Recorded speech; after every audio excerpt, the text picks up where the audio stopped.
যুক্তরাষ্ট্রের বিপক্ষে সিরিজের দ্বিতীয় টি-20 ম্যাচের আগে সেটা নিয়ে আলোচনা করতে আমাদের সাথে যুক্ত হয়েছেন সাবেক ক্রিকেটার জাভেদ ওমর বেলিম। জাভেদ ওমর বেলিম, স্বাগত আপনাকে। খেলা যোগে বাংলাদেশ দল প্রথম ম্যাচটা হেরে গেছে যুক্তরাষ্ট্রের বিপক্ষে। প্রশ্নটা হচ্ছে যে যখন বিশ্বকাপের প্রস্তুতি নিতে এই সিরিজটা খেলছে বাংলাদেশ, তখন এ ধরনের একটা হার দলকে কি আরেকটু ভালোভাবে ফিরে আসার জন্য বুস্ট আপ করে, নাকি আত্মবিশ্বাসের ঘাটতিটা আরেকটু বাড়িয়ে দিচ্ছে বলে মনে হচ্ছে? কেসারেন শেকড় থেকে শিখরে। তো অবশ্যই জয়লাভের কোনো বিকল্প নাই। আর আমার কাছে মনে হয় যে কোনো ওয়ার্ল্ড কাপ বাংলাদেশ টিমের আগে গিয়েছে, ফ্রন্ট অফ মিডিয়াও বা একটা মিনিমাম দল একটা কনফিডেন্স নিয়ে যায়। এবার প্রথম মনে হচ্ছে এই বিশ্বকাপে ফ্রন্ট অফ মিডিয়া যেগুলো কথা বলেছে, ক্যাপ্টেন বলেন বা কোচ বলেন বা আমরা সবাই কথা বলি, বিশ্বাসের অভাব। এই বিশ্বাসের অভাব তখনই দুটোকে আপনি যখন রান করবেন, আপনি যখন জয়লাভ করবেন। তো ওই একটা জায়গায় স্টিল আমি মনে করি বিশ্বকাপের আরো 5-6টা ম্যাচ দেরি আছে, বাট এইগুলা ম্যাচ জয়লাভ করে আপনি ঢুকবেন, তো অটোমেটিকলি আপনার একটা বিশ্বাসের জায়গা তৈরি হবে। যেহেতু এই দলে অনেক সমালোচনা হচ্ছে, সমালোচনা সবসময় হয়, বাট এই দলের ক্ষেত্রে বেশি হয়েছে নতুন প্লেয়ার, অফ ফর্ম, তাসকিনের ইনজুরি, আমাদের সাইফুদ্দিনকে না নেওয়া, সবকিছু মিলিয়ে দলটা যুক্তরাষ্ট্রে ভালো সেভে যায়নি এই 3টে ম্যাচ খেলার জন্য। আর আমি সবসময় চিন্তা করি ম্যাচ বাই ম্যাচ, বা প্লেয়াররা ওইভাবে চিন্তা করে। প্রথম ম্যাচে এগেনস্ট ইউএসএ হয়তো সবাই এটা দেখছে কেউ ইউএসএ কোনো ব্যাপারই, কিন্তু বাংলাদেশের জন্য আমি সবসময় বলি বাংলাদেশ দলের জন্য যে কোনো দলই আমাদেরকে কষ্ট করে দিতে হবে, সেটা হোক অস্ট্রেলিয়া, ইন্ডিয়া, হোক এটা হংকং বা ইউএস, কষ্ট করে জিততে হবে। এই জন্য আমাদের মাথায় রাখতে হবে যে এই ম্যাচগুলো জিতে আমাদের খুব ইম্পর্টেন্ট। হয়তো আমি মনে করি আমাদের একটা ভয় ছিল যে এগেনস্ট ইউএসএ আমরা কেমন খেলি, কিন্তু আমরা কিন্তু হেরেছি, বাট ভালো ক্রিকেট খেলিনি। এটা একটা ব্যাড নিউজ আমাদের কামিং আপ ওয়ার্ল্ড কাপের জন্য। বাট আমি মনে করি স্ট্রি প্লেয়াররা এভাবে চিন্তা করা উচিত যে ওয়ার্ল্ড কাপ তো অবশ্যই ব্যাকআপ পয়েন্ট থাকবে।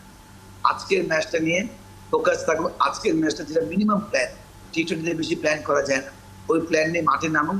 এটা জয়লাভ হওয়ার পরে দেখা যাবে কি হয়। এখন যে আমরা হয়তো আমরা শুনছিলাম গণমাধ্যমে যে সিরিজ জয়লাভ করা সম্ভব, সিরিজ জয়লাভ যখন আপনি কোনো রেজাল্ট নিয়ে চিন্তা করেন তখন ওই প্রেশারটা কাজ করে।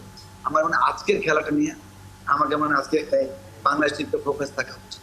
নিঃসন্দেহে আমরা আসলে সেই প্রত্যাশাটা করতে চাই, কিন্তু জাভেদ ওমর বেলিম, আমরা জানি যে বাংলাদেশ দলে যারা খেলছেন তাদের স্কিলের কোনো ঘাটতি নেই। নাজমুল হোসেন শান্ত ক্যাপ্টেন, তিনি নিজেকে প্রমাণ করেছেন। লিটন দাস কিভাবে ব্যাটিং করতে পারেন সেটা তো তিনি যেদিন রান পান সেটা প্রমাণিত।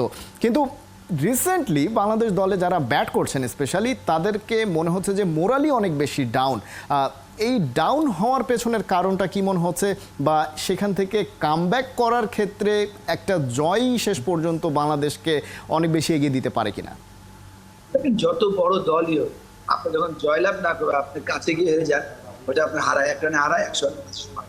আবার যত বড় ব্যাটসম্যান হোক, যদি চমৎকার 15-18 করে যদি আউট হয়ে যায়, ওই বিশ্বাসের জায়গাটা আসবে না। এন্ড অফ আপনার অবশ্যই আপনার জয় দরকার। তারপর যতই ভালো খেলে এন্ড অফ সবাই চায় রেজাল্ট, যে কোনো ক্ষেত্রে পড়ালেখাও, খেলাধুলাও, সব রেজাল্ট চায়। ওই একটা জায়গায় আমরা যদি আপনার সাম্প্রতিক সময় দেখেন জিম্বাবুয়ে সিরিজে আমরা জয়লাভ করেছি, বাট মানে কনভিন্সলি জয়লাভ করেছি, মানে ঢুকে ঢুকে জয়লাভ করেছি, একটা হেরে গিয়েছে যদি একটা ম্যাচ বাদ। তো ওই একটা জায়গায় অবশ্যই আমাদের অ্যাট দ্য মোমেন্ট জয় খুব ইম্পর্টেন্ট। আর আরেকটা ইম্পর্টেন্ট হচ্ছে দেখেন আপনি বোর্ডে রান করবেন তখন আপনার বোলাররা কিছু করবে। বাট এই ম্যাচে আমরা, আমি মনে করি আরো 15-20 রান কম ছিল, বাট আরো রান ওটা হলে ঠিক ছিল, বাট আমরা বলিংও ভালো করি নাই। আমি যখন বাংলাদেশ ব্যাটিং করছিল তখন মনে হচ্ছিল যে একটু ফাঁসা উইকেট, বাট ওরা আপনি খেয়াল করে দেখুন ওরা একটা জায়গায় অনেক এগিয়ে গিয়েছে। সেটা যেটা আমার সবসময় আমরা স্টিল আমরা অনেক পিছিয়ে আসছি টি-20 স্ট্রাইক রেট।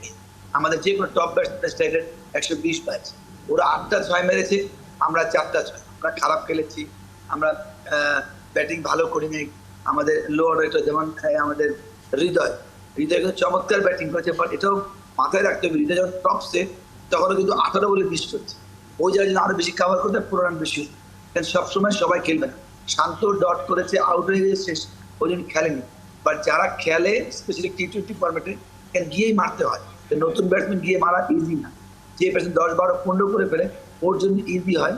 এই জন্য দলের এই প্ল্যানটা থাকা উচিত। ফলোড বাই আমাদের বলিং। আপনি আজকে বলিং দেখেন আমাদের, আমরা কিন্তু বলিং তেমন ভালো করি নেই। একটু কিন্তু বোলিং এর জায়গায় আমরা ঢুকেছি, রিয়াদকে করালাম, আবার সেকেন্ড লাস্ট রিয়াদকে করালাম, সবকিছু মিলে এটা ফাইন টুইনিং, এটাই হচ্ছে ম্যানেজমেন্টের কাজ বা একটা ভালো কোচের কাজ।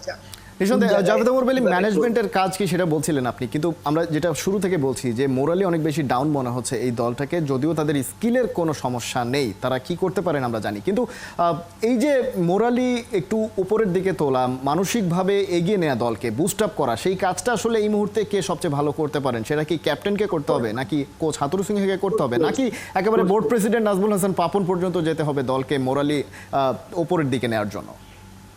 দেখেন, একটা কথা বলি, প্রফেশনাল লেভেলে আসলে হয়তো এগুলো আসে সাইকিস্ট কথা বলে, কিন্তু ক্রিকেট তো সবই খেলা মেন্টাল, ক্রিকেটটা এমন মেন্টাল খেলা, প্লেয়ার যদি ওইভাবে নিজেকে মনে প্রাণে মাথায় মাইন্ডসেটে বিশ্বাস না করে বা নিজে যদি মোটিভ না হয় নিজের দ্বারা টপ ইনিংসের দ্বারা ভিজুয়ালাইজ করে, যতই আপনি পাপন ভাই হোক হাতুড়ে হোক, তারপরে হ্যাঁ তারা কিছু মেন্টর হিসেবে কাজ করতেই পারে। বা সাকিব আল হাসান একটা কথা বলে, যেমন মেসি ওয়ার্ল্ড কাপের সময় একটা কথা বলে, ওইটা ওই প্লেয়াররা বিশ্বাস করে ওটাকে আপনার এক্সিট করে, বা টেন্ডুলকার একটা কথা বলে, সেম আমাদের সাকিব বলেন, মাহমুদুল্লাহ বলেন, ওরা কথা বলবে, তার সাথে সবচেয়ে ইম্পর্টেন্ট যখন অফ ফর্ম থাকে যে কোনো প্লেয়ার বা বোলার বা ব্যাটসম্যান, তখন হয় কি বা দল, তো ওই কথাগুলো অনেক ইম্পর্টেন্ট, মোর ইম্পর্টেন্ট যে প্লেয়ারটা মাথায় নিচ্ছে তার মাইন্ডসেটে বা তার মন থেকে কতটুকু নিয়ে সে বিশ্বাস করে এক্সিট করতে পারছে, ওটা ইম্পর্টেন্ট।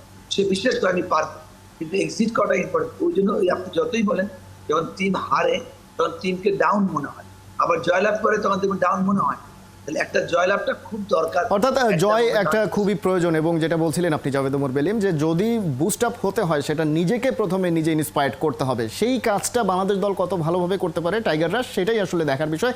দ্বিতীয় ম্যাচটাতে কি হয় সেটাই আমরা দেখতে চাই। শুভকামনা থাকছে বাংলাদেশ দলের জন্য। জাভেদ ওমর বেলিম, অনেক ধন্যবাদ আপনাকে খেলাযোগে যুক্ত হওয়ার জন্য। দর্শক, আলোচনা করছিলাম বাংলাদেশ আজকে দ্বিতীয় টি-20তে যুক্তরাষ্ট্রের বিপক্ষে মাঠে নামবে, সেই বিষয়ে আলোচনা হচ্ছিল বিস্তারিত।